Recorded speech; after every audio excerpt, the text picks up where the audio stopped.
Amém. Eu tenho ministrado nesses últimos 2 domingos sobre a obra de Jesus na cruz.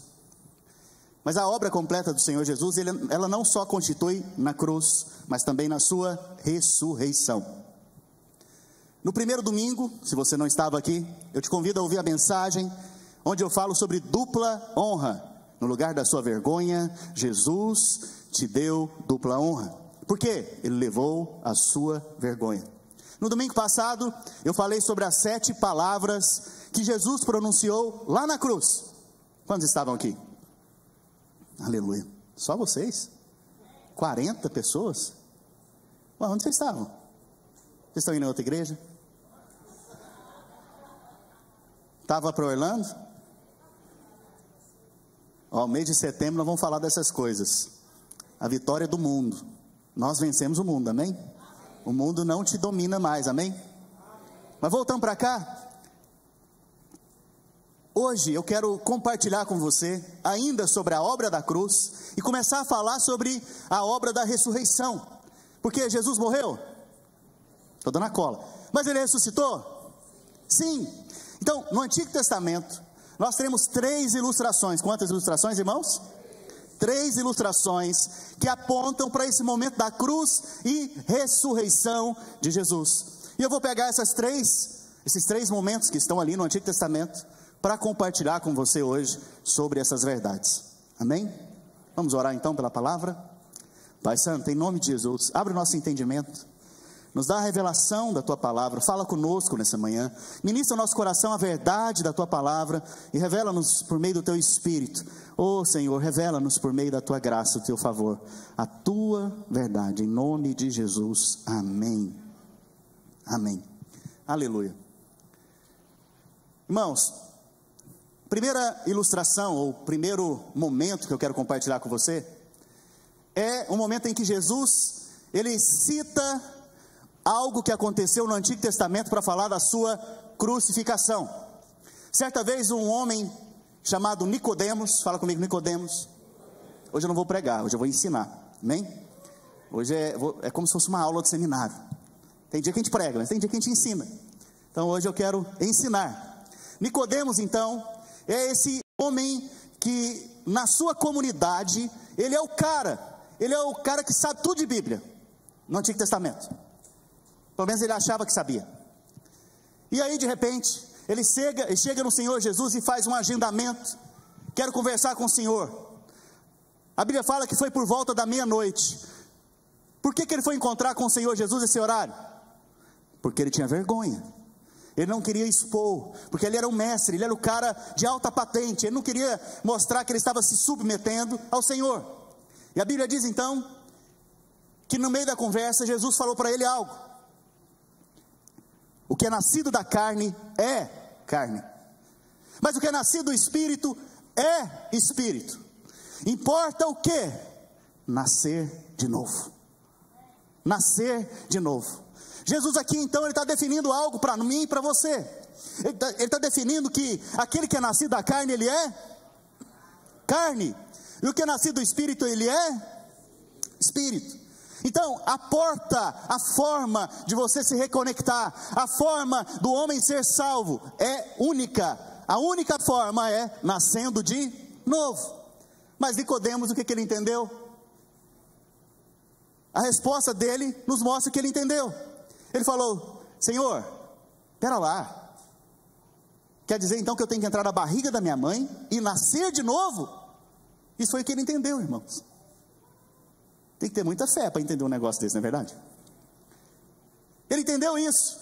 E Jesus falou para ele: da mesma maneira que a serpente foi levantada no deserto, importa que eu seja levantado. Quando Jesus falou isso, ele entendeu. Porque Jesus usou a Bíblia para poder explicar para ele.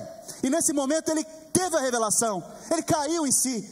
E talvez você agora não está entendendo o que Jesus está falando. Por quê? Vamos entender agora o que ele está dizendo. O Senhor Jesus, nesse momento, ele usou uma passagem do Antigo Testamento, que está lá em Números, capítulo 21, verso 4 ao 9. Eu não vou ler para a gente ganhar tempo, mas você que está anotando, você que quer aprofundar, eu te aconselho a ler em casa.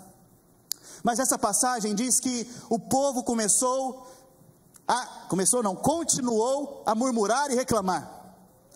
Irmãos, aqui, o povo de Israel, eles ficaram no deserto 40 anos. Quantos anos? No final dos 40 anos, está acontecendo isso que está descrito em Números. No final dos 40 anos, eles começaram a falar algo.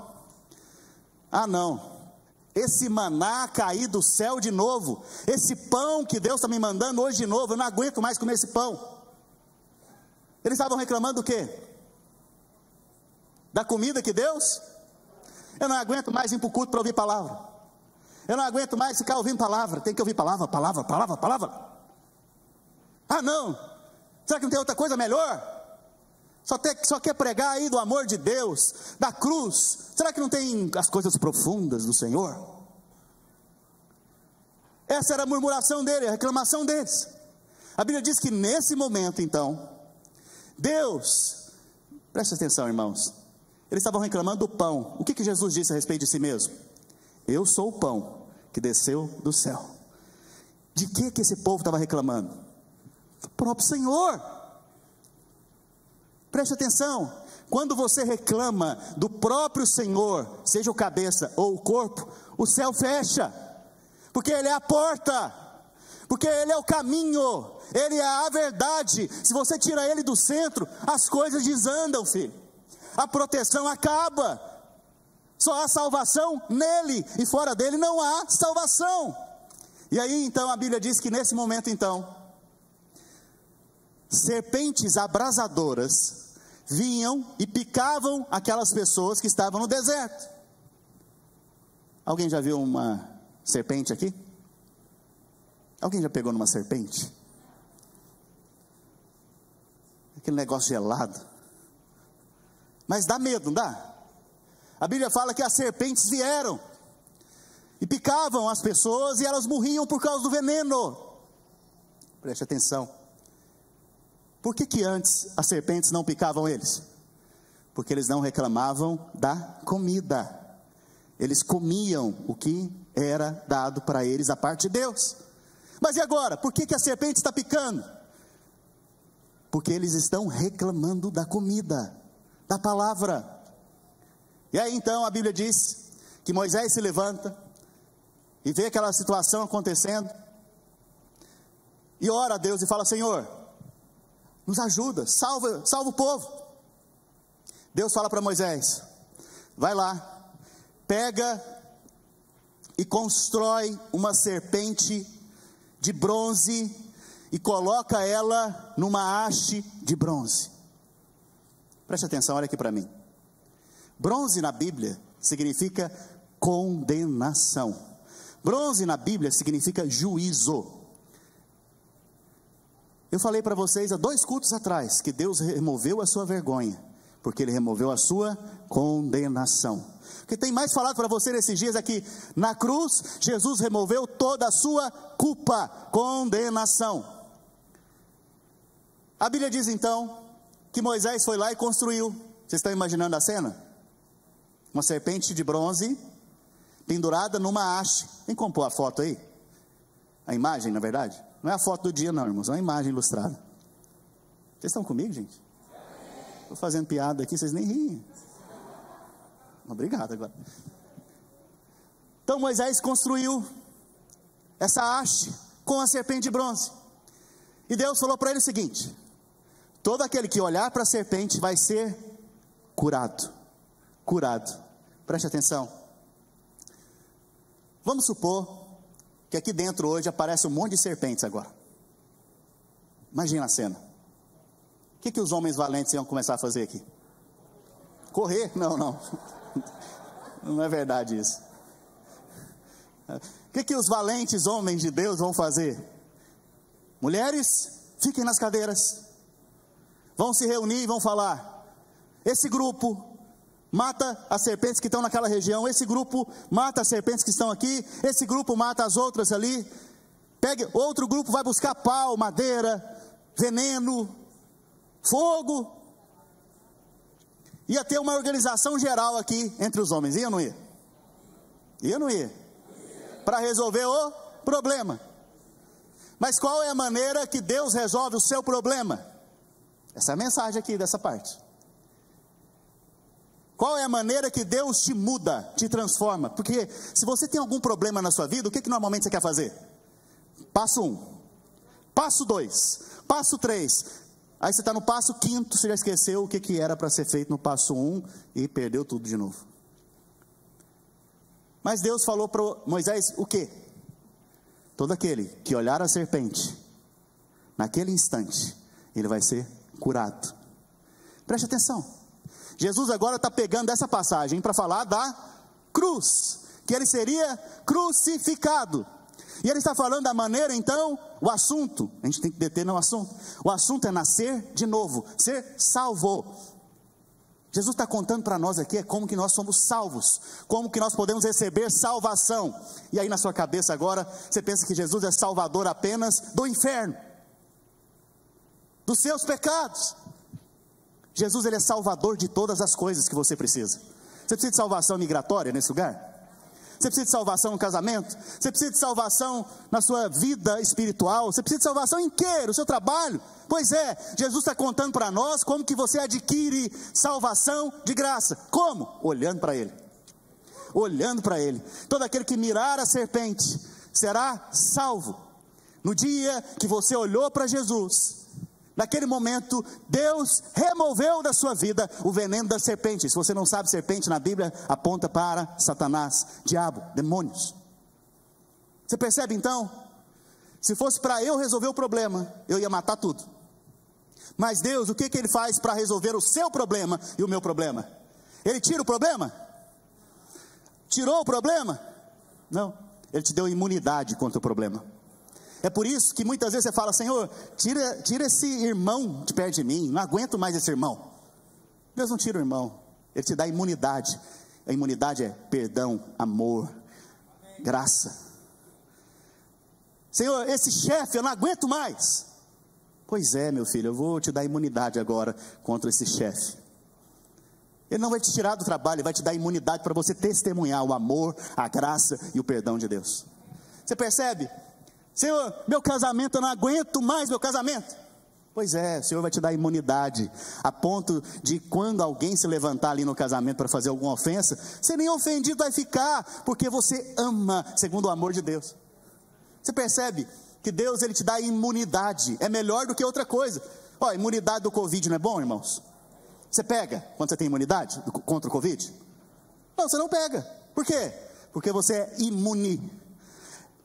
Coisas que acontecem na sua vida, Deus hoje está te dando imunidade. Quando que Ele te dá imunidade? Quando você olha para Cristo. Você está com algum problema hoje? Vamos ser prático. Quem tem problema aqui? Ok, se ajoelhe e olhe para Cristo.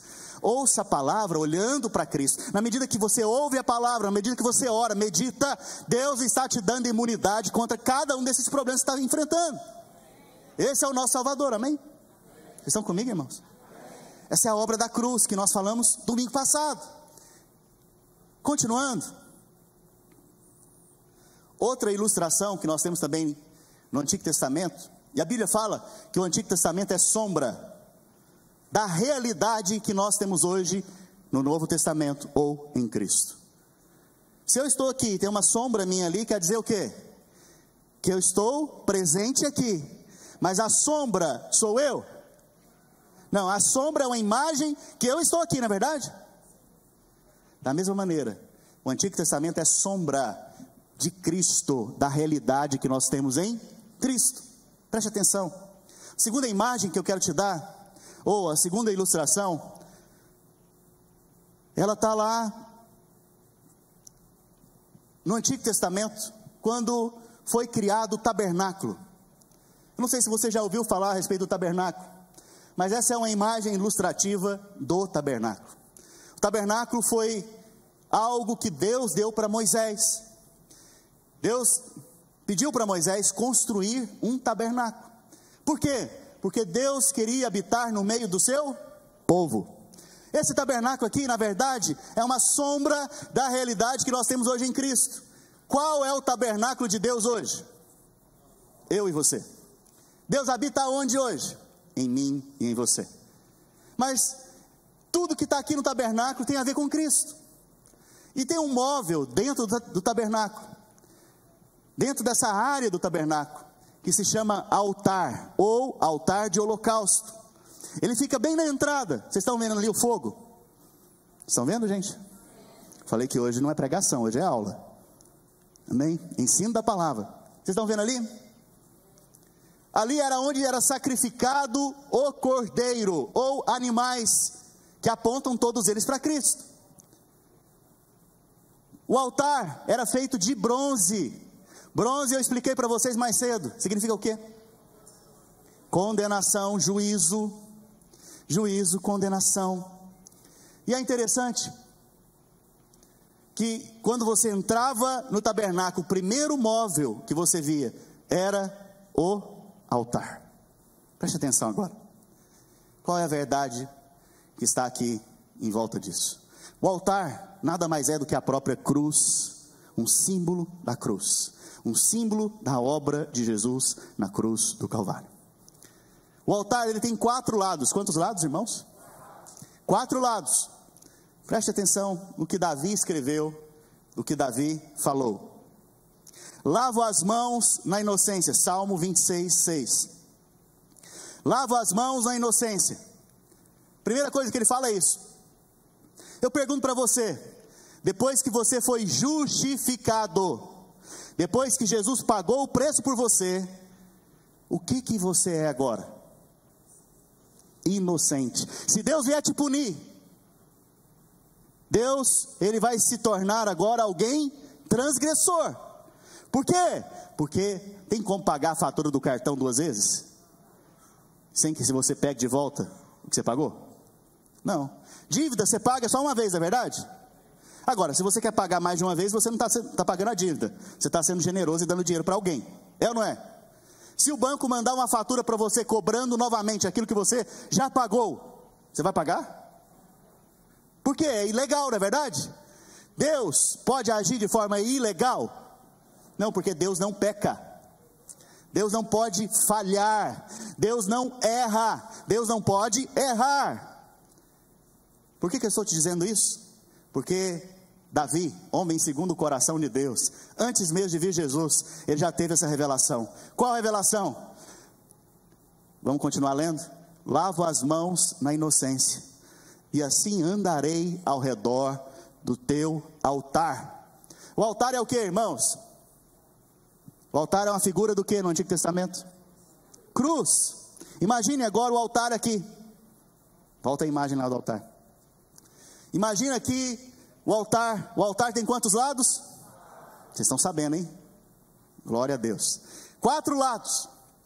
Davi, ele está dizendo o seguinte, que ele anda em volta do altar, e em volta do altar ele lava as mãos na inocência.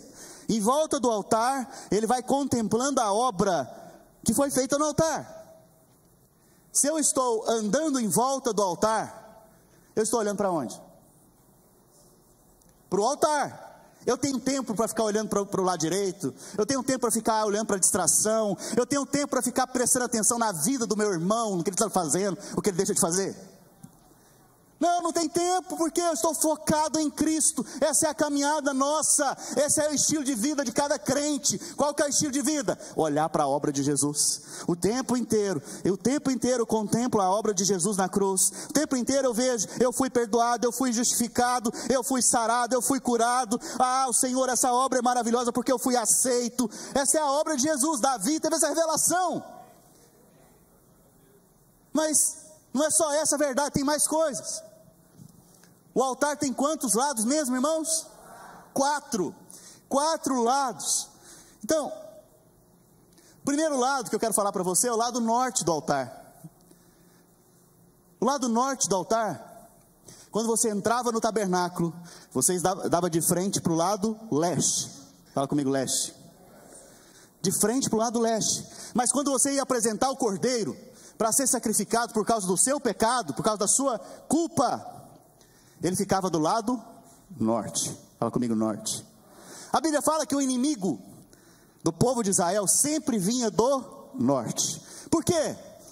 Porque, se você for ler e for ver geograficamente, os inimigos que vinham atacar o povo de Israel sempre vinham do norte, mas isso não é natural, isso é espiritual, porque o nosso inimigo, ele sempre vem do lado norte para nos atacar. Mas não é interessante que nesse lugar, nesse mesmo lugar, Deus coloca a cruz, coloca o cordeiro agora, para ser sacrificado contra o nosso inimigo. Por isso o diabo não tem mais poder contra a minha vida, nem a sua vida. Foi resolvido o problema de Satanás. Percebe? Aqui no lado norte, o cordeiro era apresentado. Não tenho tempo aqui para falar mais detalhes. Mas depois que ele foi apresentado, o sacerdote colocava ele sobre o altar e ele era queimado. Queimado. Jesus na cruz, eu não sei se você sabe, mas o bronze, ele tem uma capacidade enorme de suportar calor. Enorme.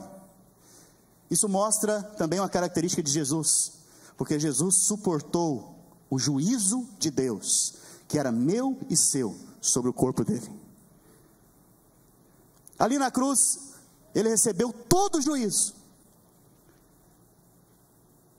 Depois, do lado norte, nós vamos para o lado leste.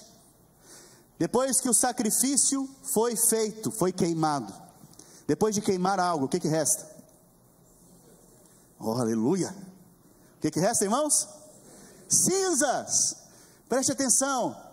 Jesus lá na cruz, antes de concluir, ele fala alto, ele fala algo. Está consumado, está acabado, se tornou cinzas. O sacrifício foi feito, não há mais condenação para a sua vida. O sacrifício foi feito, foi realizado. Você foi agora feito justiça de Deus. Não há mais culpa sobre a sua vida, nem vergonha, nem vexame. Por quê? Se tornou cinzas. Preste atenção. Imagine que você é um israelita e você vai lá no tabernáculo hoje entregar um sacrifício, um cordeiro, pela sua culpa. Você vai lá e dá o cordeiro para o sacerdote, ele avalia o cordeiro.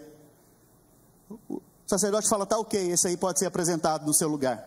Você mata o cordeiro, junto com o sacerdote ali. Esse cordeiro é queimado. Depois que ele é queimado, o que acontece, irmãos? Vocês estão aqui, gente? Se torna cinzas. Depois de se tornar cinzas, tem que fazer mais alguma coisa? Tem? Não, ele vai embora para casa. Quando ele chega em casa, a esposa dele fala, você não presta mesmo, né? Você fez aquele negócio. A esposa não faz isso, né, irmãos? A minha esposa não faz isso, não. Ainda bem que ela chegou aqui. A esposa dele lembra ele do pecado que ele foi lá pagar com um sacrifício, que não é dele, é o cordeiro. Ele pode ficar em casa pensando assim, nossa, será que Deus me perdoou mesmo? Nossa, mas minha esposa está falando aqui, será que Deus me perdoou? Alguém já teve dúvida que Deus te perdoou?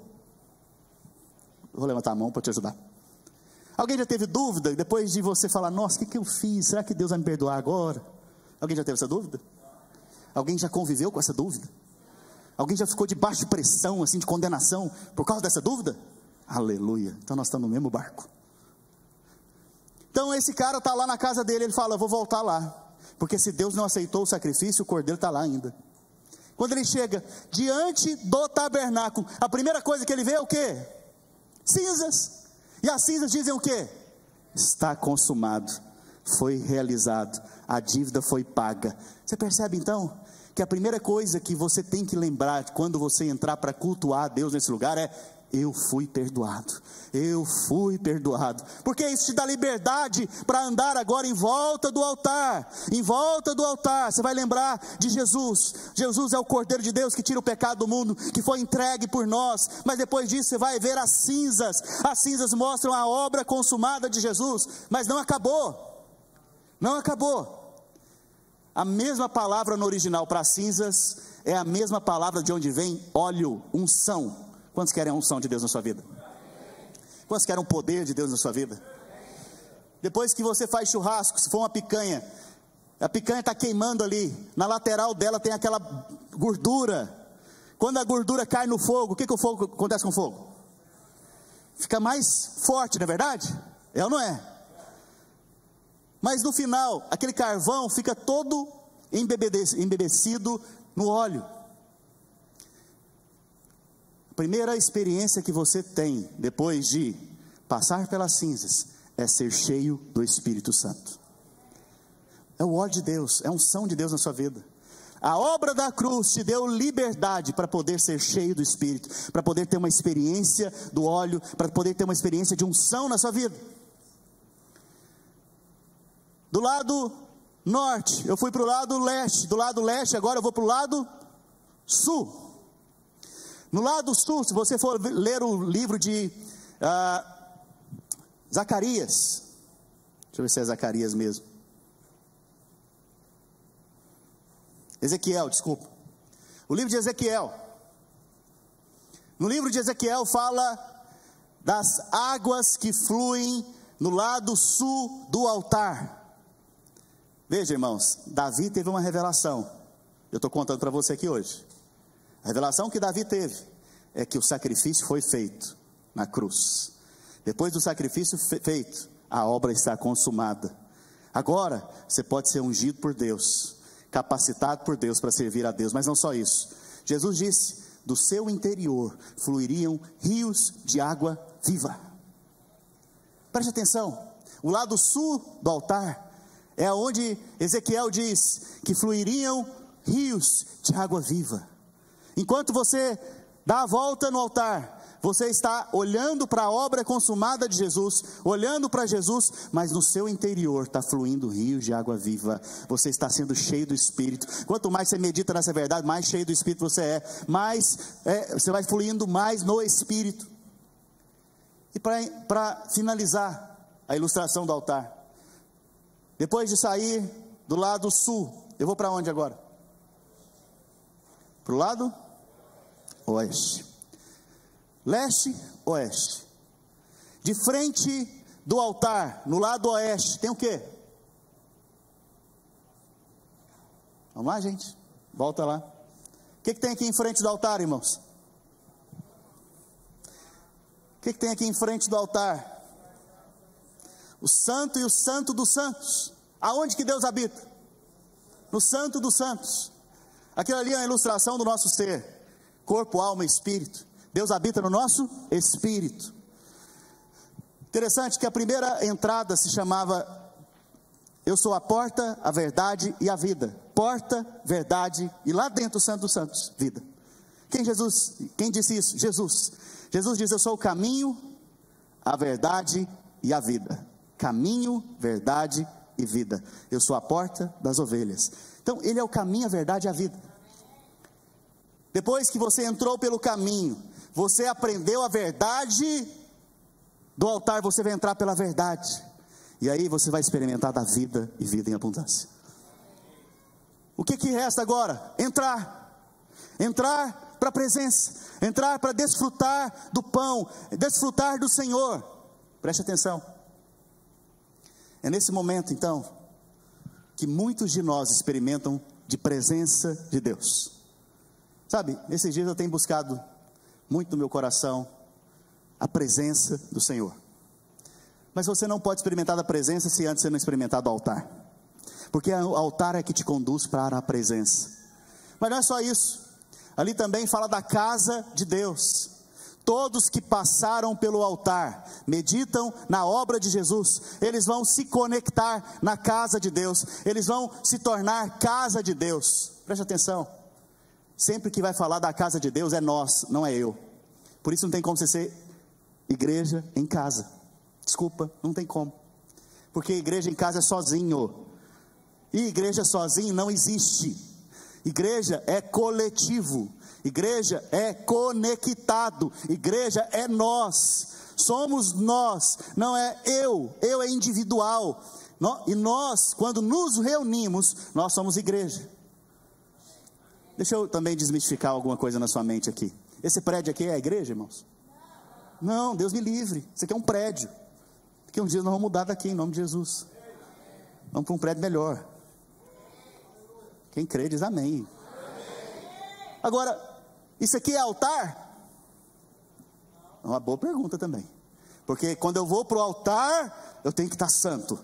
Espera lá, o que me santifica é a presença de Deus na minha vida, é o sangue do Cordeiro. Então quando eu subo aqui, não é que eu tenho que ficar jejuando, orando, não, para me santificar, para poder estar aqui, não. O altar não é isto. O altar foi a cruz, lá o sacrifício foi feito, e a partir do altar eu subo aqui para pregar para você. Então isso aqui não é altar, entende? Isso aqui é apenas um lugar mais alto para poder você me ver melhor, um palco, né? E nós temos aqui um púlpito, que na verdade não é púlpito, é uma mesinha. Você percebe? A obra de Jesus, irmãos, é a única obra capaz de te levar para ser cheio do Espírito, e a única obra capaz para te levar a fluir em Deus, na presença de Deus. Vocês estão comigo, gente? Tem quantos minutos ainda? 12? Aleluia. O tempo hoje está rendendo. Última ilustração. Próxima ilustração, para encerrar. E aqui eu acho que é a melhor de todas, na minha opinião. É a ilustração de Levíticos 14, verso 1 ao 7. Levíticos 14, do verso 1 ao 7. Lá em Levíticos 14, verso 1 ao 7, foi estabelecida a lei do leproso. Fala comigo, lei do leproso. A Bíblia fala que eu e você éramos esses leprosos. Por quê? Lepra, se você não sabe, a lepra, ela te deixa insensível. O pecado te deixa insensível. A lepra faz com que os membros do corpo comecem a cair. Quem está debaixo de lepra, está debaixo de uma enfermidade. Mas a lepra não é só a enfermidade, a lepra é uma condição espiritual de insensibilidade contra Deus. A Bíblia diz então que certa vez Jesus saiu a curar, e ele curou vários leprosos. Certa vez, um desses leprosos, Jesus tocou nele para ser curado. Deixa eu te falar, quem era leproso não podia tocar em ninguém. Se tivesse um leproso num ambiente como esse, ele deveria ser apedrejado, porque ele tinha que morar num lugar afastado. Vou te dar um exemplo. Vamos supor que você é casado há muitos anos, você tem 5 filhos, e todos os dias você levantava de manhã, abraçava seus filhos, beijava seus filhos, mas um dia identificaram na sua vida a lepra. Se você vivesse naquela época, você a partir desse momento teria que morar numa cidade só de leprosos, e nunca mais poderia estar em contato com a sua família, nem com seus amigos, nem com a comunidade que você vivia. Vida triste, não é verdade? Vocês estão aqui, gente? Uma vida terrível. Em todo o Antigo Testamento, apenas 2 casos de lepra nós vemos que foram curados. Mesmo assim, um dos casos, o cara era de outro país, ele não era judeu. Você não via leprosos sendo curados no Antigo Testamento. Mas um dos sinais que o Messias viria é que leprosos seriam curados. Lepra na Bíblia aponta para o pecado, para a natureza do homem caído.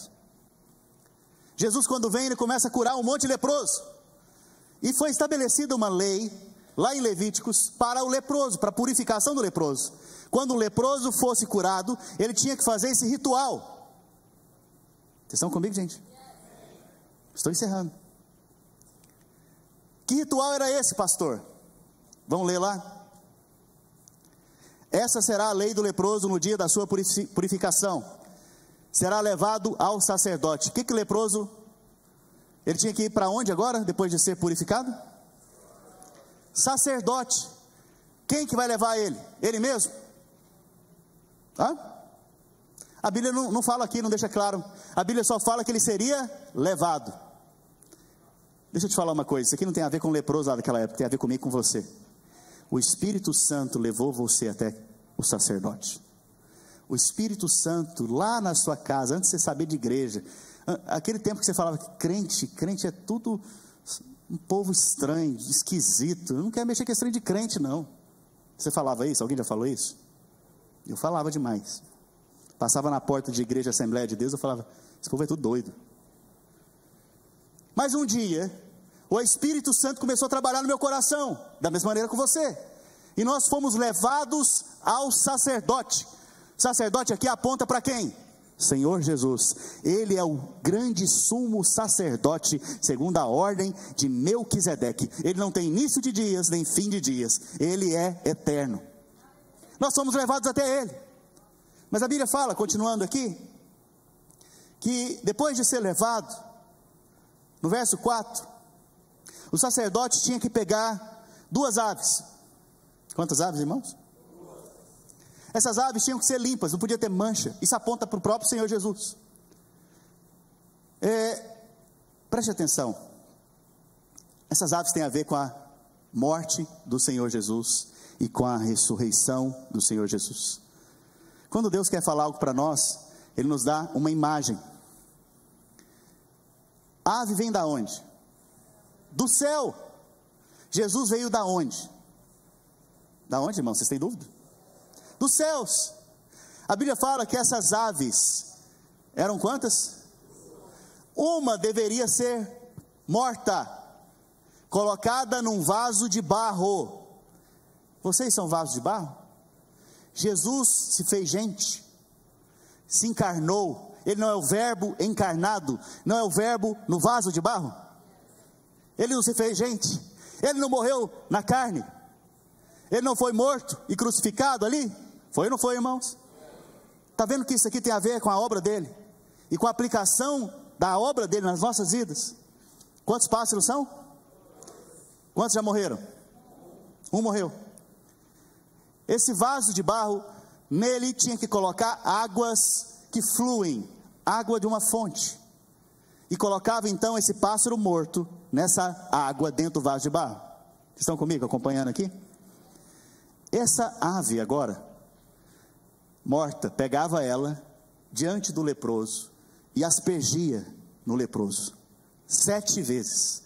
7 na Bíblia é um número completo, de completude. Se eu pego o sangue e estou aplicando no leproso, o que está sendo, qual que é o símbolo, qual que é a mensagem aqui? Você foi justificado perfeitamente. Isso aqui tem a ver com o leproso lá? Tem a ver comigo, com você. O sangue de Jesus na cruz do Calvário nos justificou perfeitamente. Mas aí acabou o ritual? Não, tem mais. O outro pássaro que está vivo, ele ainda estava ali. O sumo sacerdote olhava para o leproso, e depois de analisar o leproso, depois de identificar o leproso e ver que ele foi curado, ele dizia: está limpo, está justificado. Depois disso, a outra ave que restou, que aponta para o Senhor Jesus também, ela era solta, e ela volta para onde? Quando Jesus morre, depois de quantos dias ele ressuscita? Depois, no 3º dia ele ressuscitou. Ele encontra uma pessoa chamada Maria, e ele fala para ela: Maria, não me detenhas, porque ainda não me apresentei diante do meu Pai. O que Jesus estava fazendo nesse momento ao ressuscitar e ir ao Pai? Estava levando o seu sangue para justificar cada um de nós. E depois de apresentar o sangue dele puro, santo, nos céus, e o Pai ter aceito o sacrifício, o Pai então nos declara justos. Hoje eu e você somos justos aos olhos de Deus. Em você e em mim não há nenhuma condenação, nenhuma culpa. Por isso hoje os céus estão abertos sobre a sua cabeça. Qual é a prova que você foi justificado? Essa é fácil. Jesus ressuscitou. O sacrifício foi aceito. Ele voltou para os céus. Jesus voltou para os céus? Ele foi para os céus. Qual é a prova que Deus te aceita hoje? É que Jesus morreu? Não, a morte foi o pagamento. Mas o aceite, o que foi aceito, a prova que você foi aceito, a prova que eu fui aceito, é que Ele ressuscitou. Então eu queria que você ficasse de pé agora. Terminei 4 minutos antes. Eu uso essas ilustrações para que você tenha mais convicção da obra que Jesus fez na cruz do Calvário. A serpente no deserto aponta para a sua nova natureza. Você nasceu de novo. O altar aponta para a cruz. E enquanto você se envolve com essa obra da cruz, você olha para a obra que Jesus realizou, você percebe que com aquele sacrifício Ele te amou e me amou. E ao realizar o sacrifício, Ele diz: está consumado. E ao você entender isso, você recebe o óleo da unção na sua vida, e águas fluem do seu interior. E não tem como, depois de experimentar da obra de Jesus, você ficar longe da vida da igreja, porque a única parte que te falta é se conectar com o corpo, é se conectar também com a presença, porque a presença de Deus está no corpo. A próxima ilustração é do leproso. Nós éramos esse leproso, mas nós fomos purificados. No final do ritual, antes da ave ser solta, o sangue, ele era aspergido 7 vezes, mostrando que ele foi perfeitamente justificado. A ave foi solta. Mais adiante, esse leproso, que agora estava longe da família, longe da comunidade, ele é levado para dentro do ambiente do tabernáculo. Lá no ambiente do tabernáculo, sabe o que o sacerdote faz com ele? Pega o sangue do cordeiro que foi morto lá dentro, passa na orelha direita do leproso, no polegar direito do leproso, da mão, e no polegar, no dedão, do pé direito. Sabe o que significa isso? Aquilo que eu ouço está sendo purificado. Hoje você tem ouvidos para ouvir o Senhor, mas aquilo que eu ouço me leva a ter atitudes coerentes com a vida de Deus que está dentro de mim. E essas atitudes me levam a caminhar de forma coerente com aquilo que está dentro de mim, que é a vida de Deus. Mas não é só isso. A obra é maravilhosa e perfeita. Depois de passar o sangue no polegar, na orelha, e no pé, no dedão do pé, o sumo sacerdote, ou o sacerdote, pegava o azeite. Esse azeite era usado apenas para ungir sacerdotes, reis e profetas.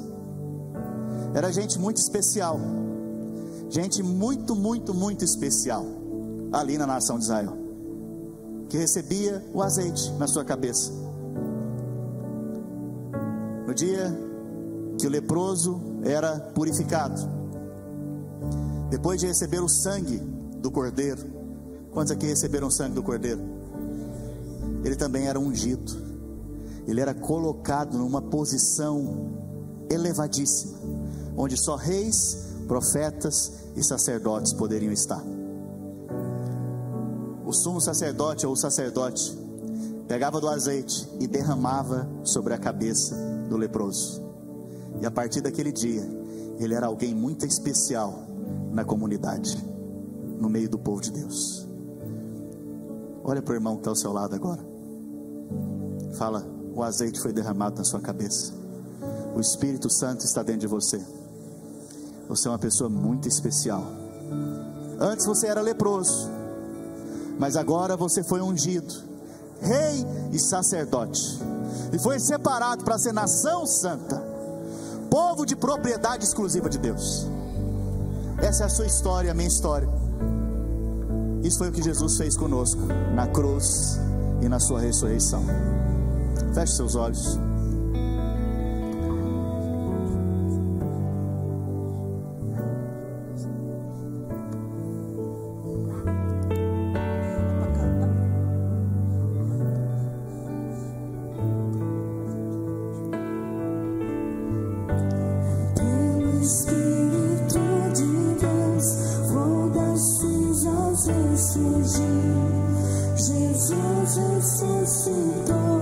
Declara isso. E vivo está em mim, em teu nome vivo estou, a vitória tenho em ti.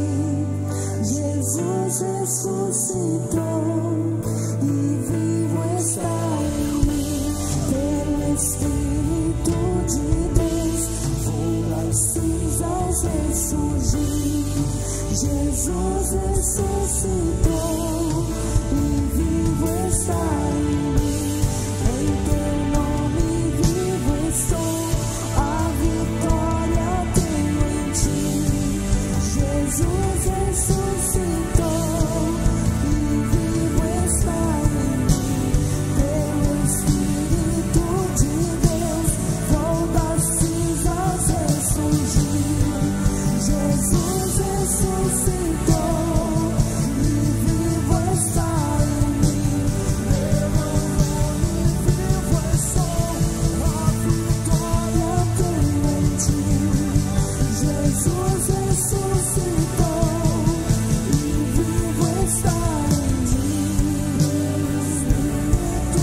Depois que Davi foi ungido, demônios não permaneciam na presença dele.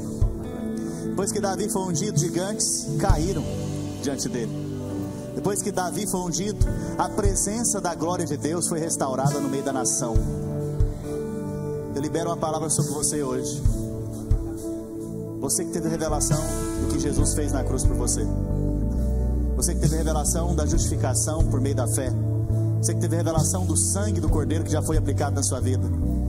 Da mesma maneira que o sangue foi aplicado e você foi justificado, você também foi ungido.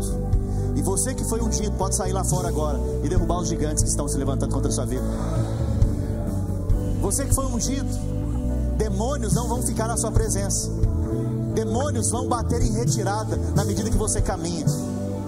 E você que foi ungido, aonde você estiver, a presença gloriosa de Deus vai se manifestar no seu meio.